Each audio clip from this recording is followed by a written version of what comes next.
Peace, y'all. We be right with y'all.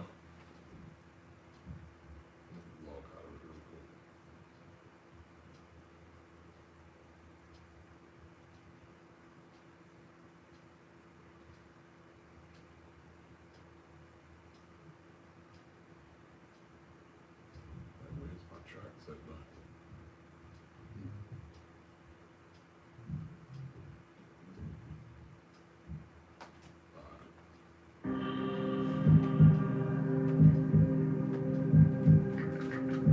Anybody on? Okay, bye.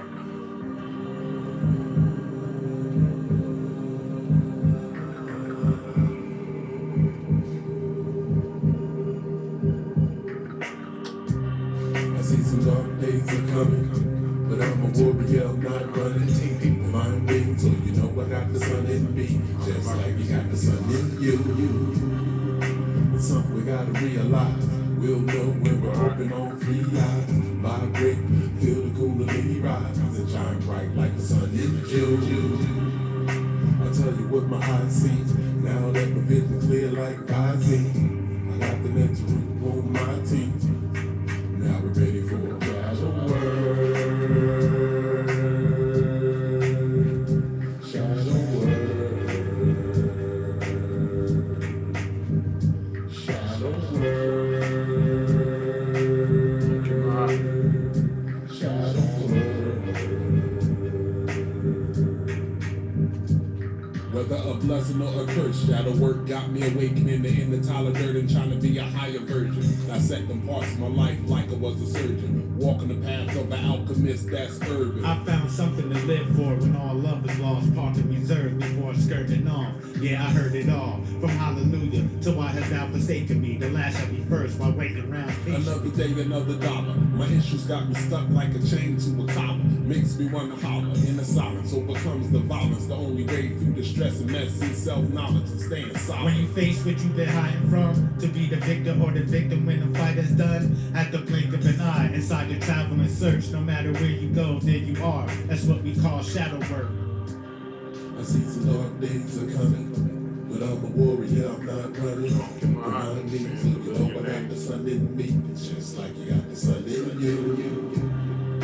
Something we gotta realize, we'll know when we're open all free eyes. Vibrate, feel the kundalini rise, and shine bright like the sun in June.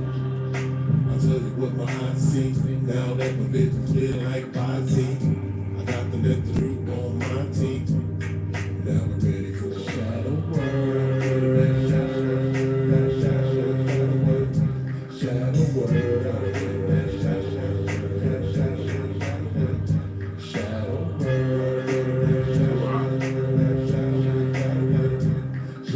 world. Shadow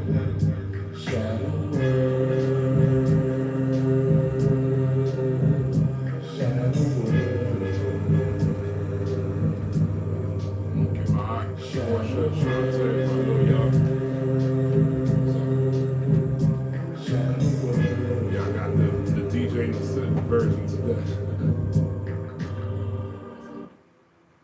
Okay, all right, y'all.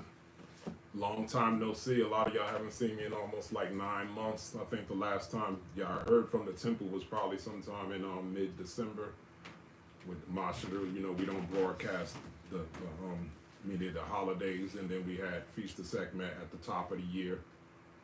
Then we had Heaven Hetepet. So, you know, all of those are holidays that we have at the temple. So y'all haven't heard from us in a while. Plus, truthfully, you know, just for the past 6 months, we've been going through some radical restructurings on our leadership here. And but it's no fret. We all black in America. We go through it, we get over it, and we get back to it. So it's all good. You know, I want to give a special shout out to all of the people who came through to the Feast of Sekhmet. It was a powerful Feast of Sekhmet. It was a successful Feast of Sekhmet. On the back end, we understand that there's at least several hundred people that follow us and listen to us on Facebook and YouTube and stuff. And on the back end, we always like, yo, who are these people? We don't know who these people are or whatever. But this year at the Feast of Sekhmet, we got the, you know, there was a lot of new faces that I got to meet. Some of them I go around asking people in the room. Yeah, I walk around the room, shake hands, kiss babies. I ask people, who are you, where you come from, or how did you hear about us? And a lot of people said they follow us online. So there is some type of shift, a change, a transformation that's happening. I also want to say big up to the people who came from out of town, especially, you know, us on our end. You know, we have the privilege of sponsoring the Feast of Sekhmet, but a lot of people come from out of town, and big up to the people that come from out of town in this day and time where the economy is like 3 times as expensive as we're used to it being. I think one young lady came from Connecticut in the Uber, and she said her fee was $200 one way. We figured like she had to get back home, so is that $400 to come to the Feast of Sekhmet? Some people it was over $1,000 to come to the Feast of Sekhmet. So I say big up to you all, because the people that make that type of sacrifice under the type of financial pressure that we're in. What's happening? So it's low. Low. Anything you can do about it? I just turned my volume up. Okay. Yeah, I don't know what we can do. So anyway, for the people that come through, maybe I just got to talk up louder or whatever. So all the people that came through under those type of conditions, special blessings and blessings to you all, because it's people like you all that actually move the needle for us as a people. And we're going to get into some things like that in a few minutes, but let us get to our manners. Peace to the first family, which is the Temple of Anu, and the righteous and respectable chat. So who are you and where you hailing from? Like I said, you're going to read somebody read the name for me. Let me see.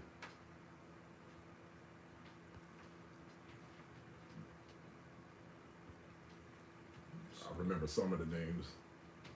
Well,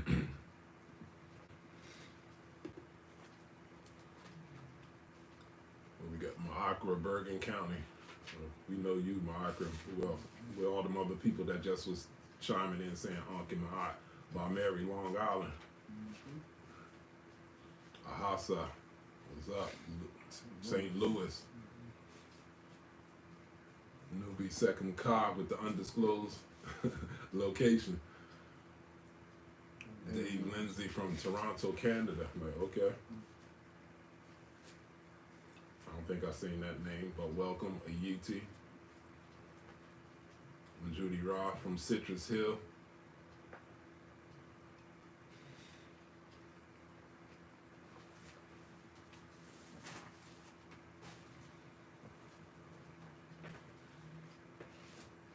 Don't be shy. I'm trying to have manners and acknowledge y'all. There has to be a certain level of intimacy and spiritual communion. As met in Newark, Delaware. She's splitting atoms. Who's that on? Got T. Colvin from Flint, Michigan. Who was that Pamela person? Where's she from? Arkansas. Arkansas, okay. All over. That's about everybody. Peace from Union. I think that my location isn't for everyone to know. No dishes. Just make up something, bro. Jersey, you know, whatever. You kept Brittany from North Carolina. Okay, that's a new name.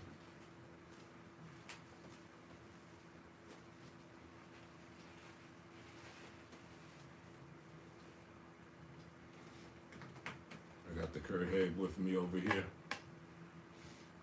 Me from North Carolina. Yeah, I cover her. Okay. All right, so let's get into it. So let's get into the opening ceremony of the prayer. Amatu in panetir. Sawek tuament in panetir. Au dwalma keti pa heru. The translation is thus: give yourself to Netter daily. Keep yourself for Netter daily. And may tomorrow be as today.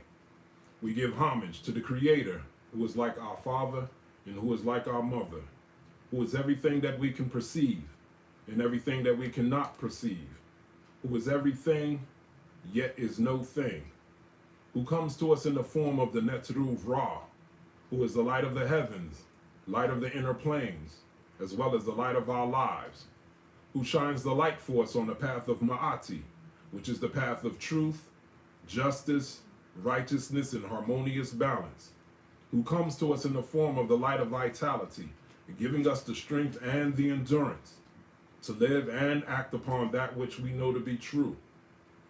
Homage to you, the one who shines in and through us as a beacon of light for those who are blind to the facts of their place, their position, and their responsibilities in the divine scheme of things. May we be Ma'akiru, true of thought, word, and deed, to our highest reality, and in our moments of crises in the dark nights of the soul, when it appears that everyone and everything else has let us down.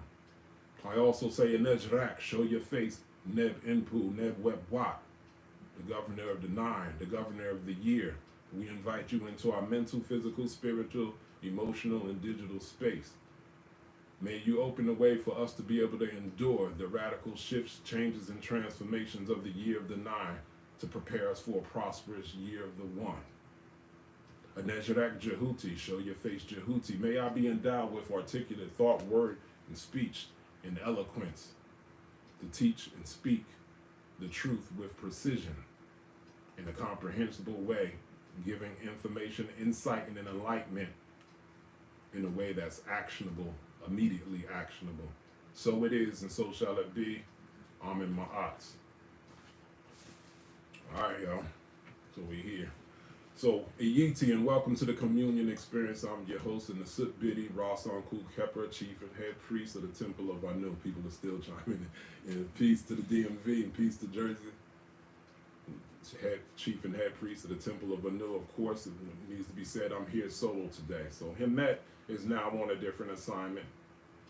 In our tradition, like we have certain deities that govern our heads, that give us certain missions, that give us certain assignments. So she's now on her own assignment to start her own unique iteration of the Kemetic legacy. What's interesting is when I spoke to Baba Haru last, like 6 months ago, he felt like there was a slowing down of the love and fervor for the Kemetic community or the Kemetic spirituality. He felt like it was dying down and people's interests were going two different ways. So maybe this thing that's happening with him at the Netzeru moving her to do her own unique iteration of the legacy, which is good for the legacy, the more the better. So although she won't be here with us, she won't be far. And we promise you'll see all of us at the top together because we don't produce losers from over here on this end. So blessings to her. We send her light and love and expect to hear more from that because she's excited about it. You'll hear from her directly about when that iteration is coming. And it's going to come later on this year from what she's told us. So with that being said, what does that mean? That means that the Sutbidi Rasong Ku Kepper is back to being the chief teacher and instructor of the Temple of Anu. To quote one of my favorite MCs, Rakim Allah, he says, when I'm at the helm, I cover the whole ground. And for people, if that's too colloquial for you, we can always quote some text. We could go to the book of Kemmunion. If people have the Husia, this is one of the texts that it's one of the collection of texts that we teach from. The book of Kemmunion, page 32, verse 4. It says, helmsman, do not let your ship go astray. Lifesaver, do not let the people die. Provider, do not let the people perish from need. Shade, do not let the people become dry in the sun. Protector, Do not let the crocodile seize the people and drag them away. All that simple is saying is finish what's on your plate. Finish what it is that you started. So I'm going to share some things about me that most people might not know, some basic things. I'm currently 54 years old. I've been Kemetic since approximately the age of 22 years old. So that means approximately all my adult life I've been Kemetic. So not just studying Kemetic, but living Kemetic. So when I'm righteous and good, I'm righteous and good in the Kemetic way. Even when I'm wrong in the Kemetic way. When I do Saruj, Ma'at means restore balance within myself. I do it in the Kemetic way. I'm kind of built different from everybody else because I don't have this higher lower self dichotomy that people struggle with. Even back in the day, I didn't drink, I didn't smoke, I didn't even go to the clubs and parties, but I did hip hop. Hip hop lends the skill set for me to be articulate in certain ways that a lot of other people may not be able to be. So I don't have this thing that I'm struggling against two versions of myself. I have two higher self versions of myself. I have the older iteration and I have the newer iteration. The older iteration now currently has a spirit of frustration. The older version of me is like that part of that one is a monster. He's I come from the 80s, the conscious community. Back in the 80s, the conscious community existed coming from hip hop. The conscious community as we know it now is approximately 50 something years old. It evolved from hip hop, from the Zulu Nation. The Zulu Nation teachings went on and evolved into being the house for the Kemetic studies, like the studying of the Dr. Benz and things like that. So the Kemetic teachings were always there, and they went on.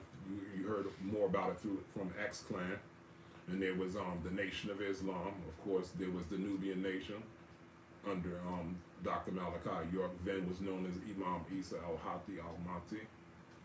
There was the Moor Science Temple teachings, which was the precursor to the Nation of Islam teaching.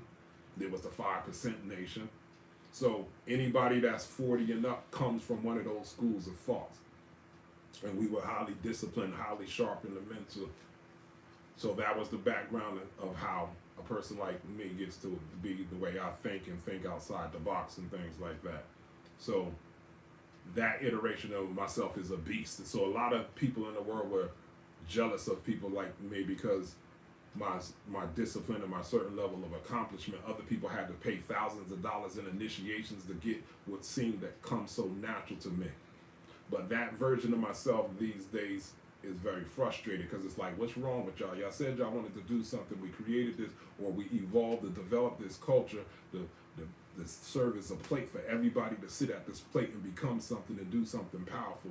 And then y'all got the nerve to be sluggish. What's going on? That the older iteration is saying, I'm tired of the conspiracy theories. I'm tired of the identity politics and having to do these weird metaphysical excursions just to demonstrate or just to make a point or why we haven't moved the needle or why we haven't done what it was that we're supposed to do as a people. So the older version, as powerful as he is, he's very frustrated. Now the newer iteration of myself is like a future version of myself, and that version or this current version, it has the spirit of resignation. Not resignation is giving up like I quit. Resignation is that I'm clear that there's evidence of a higher force that's greater than me, that's moving things and controlling things. So this newer version of myself says, it was Benny Butcher's album called Everybody Can't Go. Everybody can't make it. And the teachings that we've been teaching in the community, we're trying to save everybody, and everybody's not going to be able to make it, and we have to be okay with that. It is not on us if they don't make it. It's on them and their ancestors and their connection with the deities if they don't make it, if they can't keep up, if they can't cut it. So what does that mean? How do I find resolution? So I find a resolution through staying the same, meaning I'm still going to put on for my people. I'm still going to love you all. I'm still going to do things. I'm still going to help. I'm still going to do everything that I've always done, but there's one caveat or two caveats. I'm not going to do it at the expense of my peace of mind. I'm not going to do it at the expense of my personal health, and I'm not going to do it at the expense of the Temple of Anu and our resources. And that's how we get to what it is that we have to discuss today. First of all, some people are like, okay, why are y'all online and not in person? The answer is resources, the generation of resources, the distribution of resources, the wasting or the diminishing of resources. We're in the year of the nine. The year of the nine represents radical shifts, radical changes, cutting away what no longer works and preparing for something new. So does that mean we're never going to do communion again? We're not going to do the in-person experiences? No, it doesn't necessarily mean that. What it means is we have to readdress a certain conversation about the importance of maintaining sacred spaces in a place that we can engage, and allowing you all to decide what side that you stay on.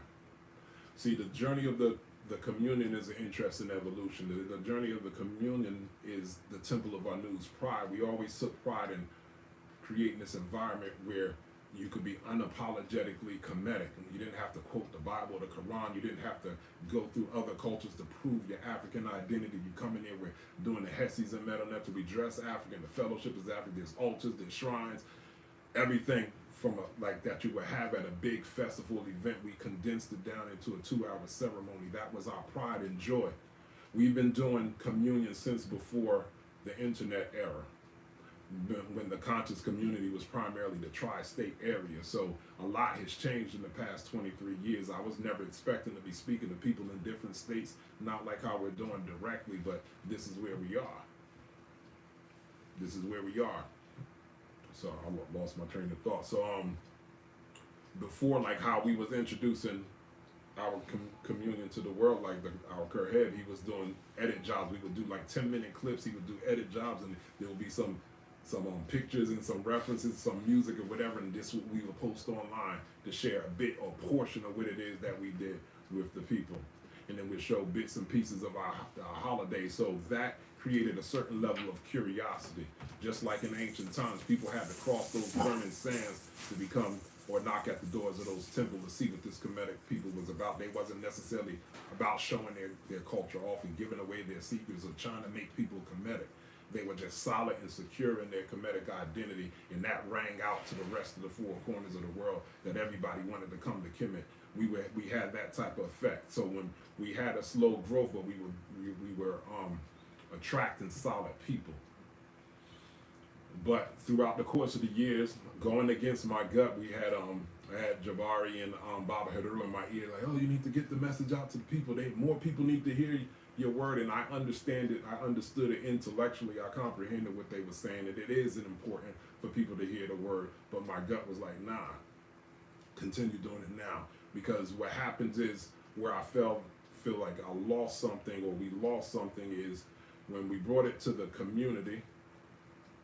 Remember, before it was in-house, I was speaking directly to initiates, so they got a different type of teaching, a different, more intense, more engaging type of teaching. But now when we have to share it to the world, I have to give a split message. Everything has to be layered. And a lot of times the true initiates suffer because us in the African conscious think everything has to be for the people. So we haven't grown in the way that we should have or could have grown had we kept the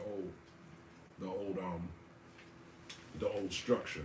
So in my opinion, currently we've been experiencing diminishing returns. And some of that, it could be because the world changed since 2019. We had COVID. 2019 just changed. Everything is 3 times more expensive now.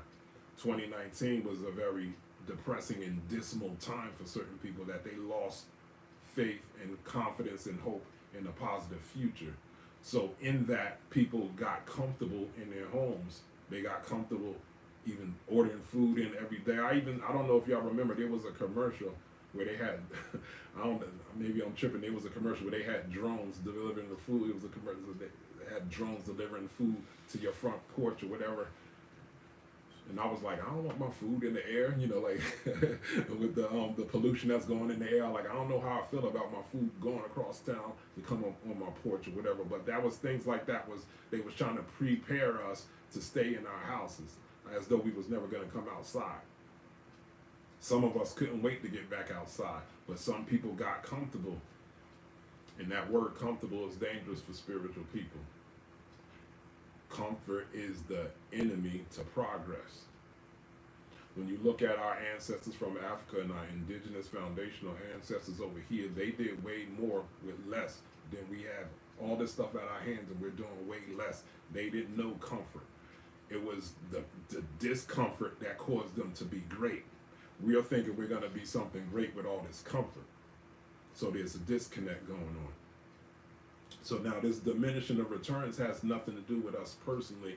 It's just in scale, because the church is experiencing it too. I read articles there's been hundreds of churches that having to shutter their doors because the people are not coming. So even the church people, they want to stay home also. People at the mosque want to stay home. It's not just religion and spirituality. It's actually people don't want to go to concerts anymore. It's affected social life. People don't go to clubs like they used to. So everybody's affected across the board. So it's created a state of what you call active disengagement. So it's almost like people have given up. More so than giving up, we've set our bar, our ceiling so low to the point where we're just trying to manage our disappointment. And that's a sad state. So what does it look like moving forward? What it looks like moving forward is going to take some measure of transparency. There's questions that we have to ask ourselves. Am I really a Kemite? Am I really community centric? Do I really want to see this thing prosper? So questions have to be asked, and there has to be answers. Words have to be said, but they have to match the actions. So essentially we're having a talk about Ma'at. And everybody knows truth, justice, righteousness, harmony, order, balance, reciprocity. So everyone likes the spiritual miracle stuff, the internal stuff, the magical stuff, the esoteric stuff. But that word, that last one, resets reciprocity. That's an uncomfortable word. So it literally means give and take. Do you actually give equivalent to what it is that you take? I'll repeat, do you give in a proper measure to what it is that you take? And this is the challenge that we see ourselves in. Social media has corrupted the concept of reciprocation. Social media have given people way too much access than it's ever been. Nobody should have access to, we shouldn't have access to each other like we do now. People have no time for peace of mind. We're carrying these devices, so people could contact you at any given time of the day. Remember when you used to have to wait till you got home to call somebody on the phone? You had to check your messages and then call people. So we had a certain level of peace of mind or alone time where we didn't have to think about other people, and we don't have that anymore. So now people be like, oh, let me see your bedroom. They got the camera. Let me see your bed. Oh, what type of juice that you're drinking, and what type of fragrances that you wear? What type of car that you, can we be with you when you're driving to the temple? Can we be with you when you're walking at the park? It's way too much access that requires nothing from you. So people got used to this certain level of access. And so now they created this thing called attention currency. So now you don't have to really give nothing. Now it puts the viewer in this position, this superior position, where they could look at you like, well, you lucky I even watched, because I could have been doing something else. I could have been doing something better, so you lucky I'm watching. And I'm like, are we really lucky you're watching? When you look at what's happening in the world, or what's happening with us as melanated folks, or what's not happening with us as melanated folks, are you all really doing something better than what it is listening to what it is that we're trying to do, or grow this thing that we're trying to grow? And I say no. We're not moving the needle as a people. There's literally no new information that we need to learn. We heard it all before. Starting back, all of that, we heard it all before. We're all just refurbishing things that we heard before. Now is the time to do something. And we're getting distracted with social media. So this message that I'm saying is not for everyone. So when I look at the demographic or the analytics of our YouTube page, it's approximately like 200 people that follow us. What do they say with that ever? You give out 100 flyers and you expect how many to show up? 10? So we have approximately 200 people. So this message is for 20 of y'all out there, 20 souls who consider themselves supporters. Some people out here actually embrace us as family, like, yo, that's my people, that's my vibe, tribe, or whatever. So I'm asking this question to you all. So, because some people live vicariously through us, and they want us to win. They actually need us to win. So now, in this spirit of reciprocation on how to keep things going, if you were to be able to come in person, because clearly a lot of people, 200 people are not showing. The church is easy to get to. The smallest church get 200 people. So this is kind of my pet peeve with the African thing or the Kemetic thing. Here it is that we claim to have all this truth, but we can't be as successful as the weakest of the churches. That's a problem. There's no way a lie should be prospering so much if we say speak truth to power. But anyway, that's a whole other thing. So if you were to come in person, what would be the denomination of offering would you give? Would it be $2? Would it be $5? Would it be $10? Would it be $20? Would it be $50? Would it be $100? And mind you, people give that all of that in person, and I'm not trying to guilt or shame or condemn anybody. So what's this whole thing worth if it's not worth $2 or $5 or whatever? Because money is energy, right? And then you have the other people. Remember, if I'm only talking to 20 based off of that calculation, if I'm only speaking to 20, then who are these other people? And what is it that you want, or what is it that you're getting from this? So once again, no disrespect, and I'm not trying to shame or condemn anybody, but we're having a adult conversation, a conversation about transparency. We have to look at what it is that we're doing and define like what it is, what's working and what's not working. Me personally, I don't watch people or things that I get nothing out of. Everything that I watch, even TV shows, I'm looking for something that's actionable for me. So I don't waste time with things I don't believe in or whatever. So when I look at, when you have a certain amount of people that's not engaging and not supporting, like what's that about? And once again, no disrespect to them. I don't know people's situation, but maybe we need to have this conversation.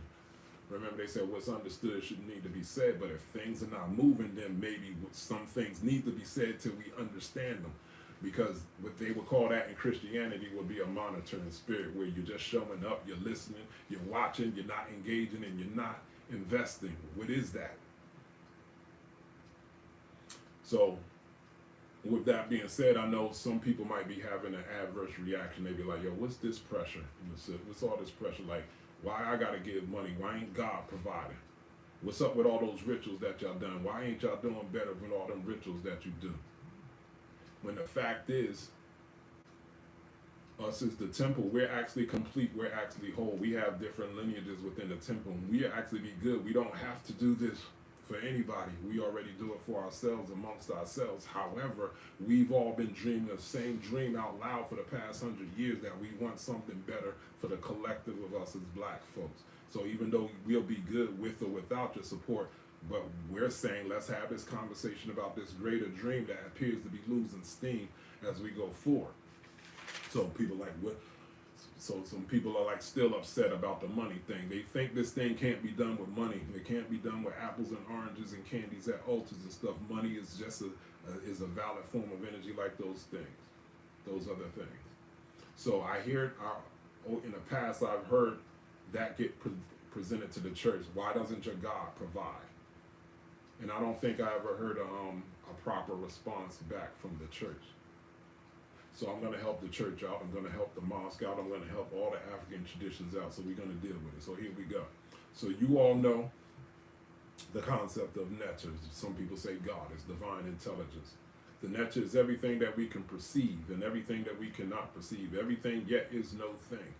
And it comes to us in the form of the Neter. Sounds like the prayer. It comes to us in the form of the Neter Ra, which one of his symbols are the Aten Ra, the sun disk. And the sun disk has these rays coming from the rays and Ankhs terminating at the end of the rays, meaning that Ra or Neter is the primary source of energy for existence as we know it, at least the galaxy as we know it. Some people can say, well, brother, there's other universes and galaxies. And I say, stay inside your pay grade. We always be worrying about stuff that got nothing to do with us. So in the galaxy as we know it, Ra is the most high intelligence that we need to be concerned with. Get that? Secondly, we have the Neteru, special manifestations of Ra that are responsible for maintaining life as we know it. That comes in specific zoomorphic form. So you got the falcon head for Heru, you got the ibis headed figure for Jehuti. Who else? We got the jackal headed figure for Impu.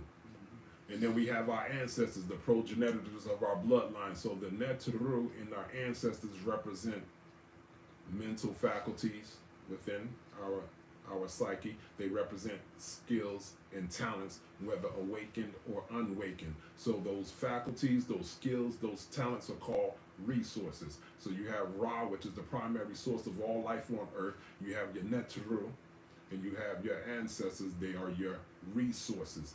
And then now we have to go within ourselves. Within our body, we have something called the heart. We call it the Ab. Some says the Id. You have the concept of paranymy, which is wordplay. So the Ab could be a Ba. Ba is spirit, which reminds me of another text. It's in the Per Immeru. It says, Ba ipu neter, ba ipu hef. My soul is God. Some people, my soul is God, my soul is forever. My soul is neter, my soul is divine, my soul is divine intelligence, my soul is forever. So if we're playing that thing of wordplay, then the Ba and the Ab is as above, so below. So we're talking, remember the Ab is the heart, it is the mind, it is the consciousness. So you take Ab and Ba together, we're talking about your spiritual consciousness. So go Ba ipu neter, Ba ipu hek. My spiritual consciousness is divine. My spiritual consciousness is eternal. That's powerful. That reminds me of another. It's another quote from the Hermetica. The Hermetica is another side thing that's very interesting to read. There's a quote in there that said, Atum said the universe will not be complete until man has played his part. And that's interesting because so it puts man as a co-creator in a divine scheme of things. Atum said the universe will not be complete until man has played his part. So when you look at etymology, the root to the word man is supposed to be a Hindu word, manas, which means mind. So let's go back to look at it again. So the universe, or Atum says the universe will not be complete until the mind has played its part. So the spiritual consciousness has played its part. So the imagination has played its part. So we're supposed to be using our imagination and co-creating this reality. So now let's go back to the Ab, inside the body. Your heart is the fulcrum between your as above and so below.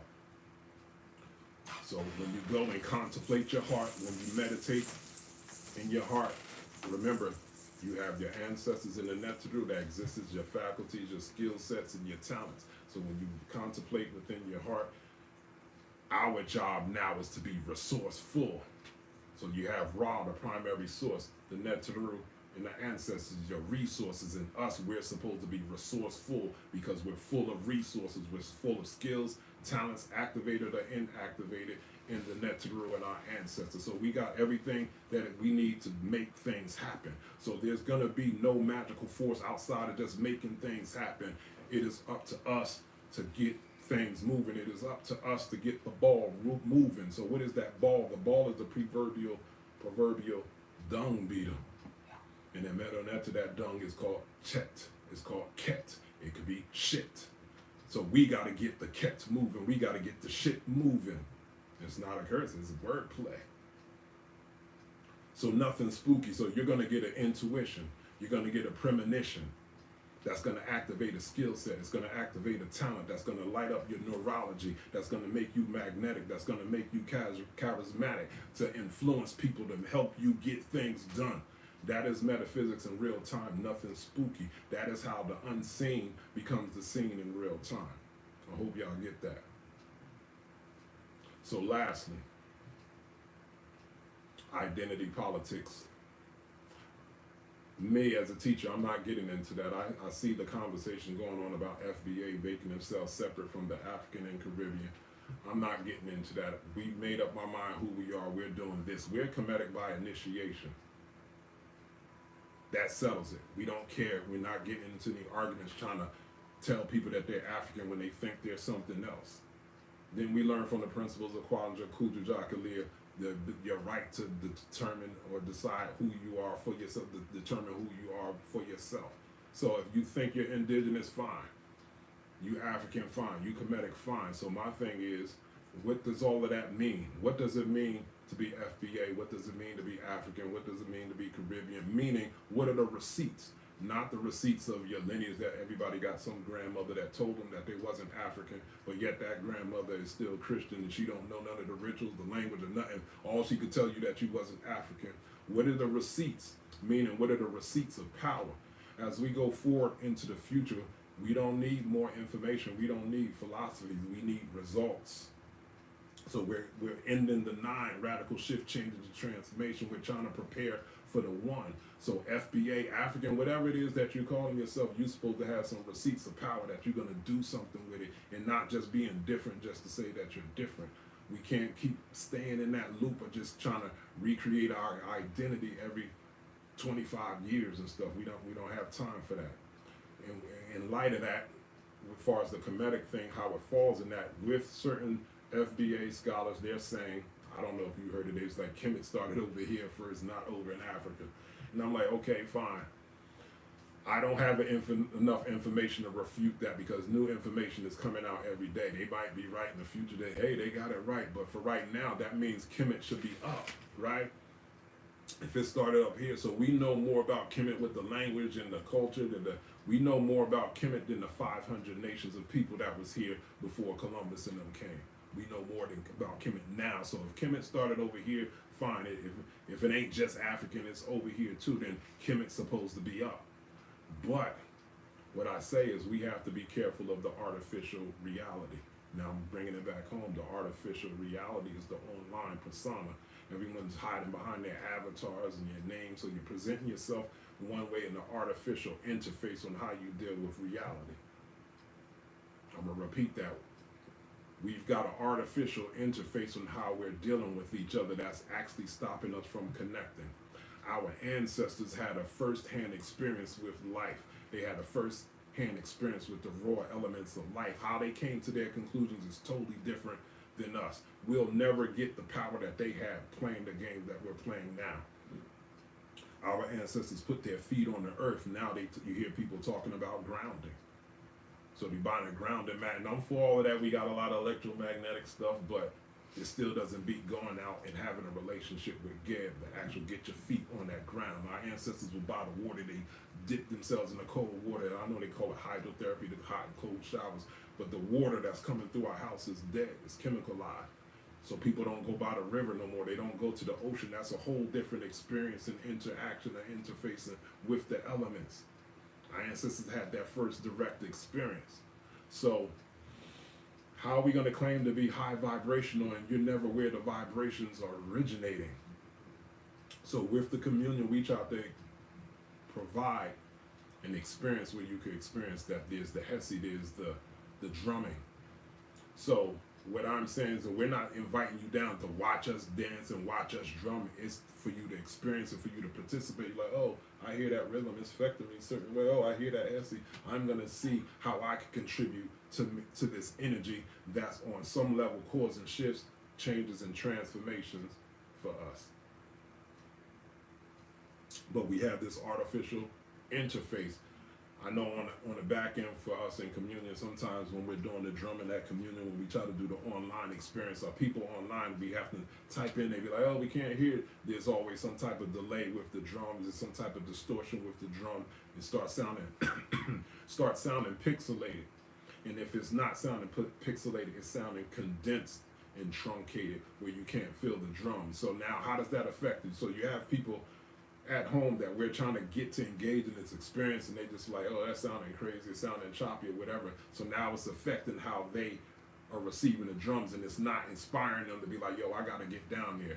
What it's doing is like, oh, that sounds kind of crazy or whatever. So this secondhand false interface is stopping us from being able to tap into the organic flow of universal forces as we were meant to be doing. So in closing, I'm imploring you to consider being more actionable in your efforts in supporting us in creating sacred space and maintaining sacred space, because at some point there has to be a convergence of individual practitioners and collective practitioners. There's just certain things that we're supposed to do when we come together that makes us more powerful. So when we go back to our certain corridors, we're bringing back power. But if everybody just keep isolating and we think you're doing something with this artificial thing online, thinking you're getting close to where your ancestors were, that's not it. So with that being said, if you found something useful in this message, we appreciate it if you give energy in whatever denomination that you want. You could just cash app as $, Temple of Anu. I think Webpet is in the the chat so you could PayPal or whatever. But if there was anything that's said to offend you, I take responsibility. Let me say that. So as moving forward, you need to get used to my style. I'm provocative. I'm an evocative. I speak on immutable and irrefutable principles. Even though you might not like some of my analogies and my metaphors, some of my analogies and metaphors may be off-putting, but I never taught anything that caused anyone any harm. And what is pain anyway? Pain is a signal from the brain that something needs to be addressed. Some philosophy said pain is weakness leaving the body. Some say triggers are a blessing because it shows where you're not free in your life. I taught that spirituality and religion are rehabilitations for fallen gods. So yeah, we have the philosophy of gods, but you can't speak in the vernacular of slaves.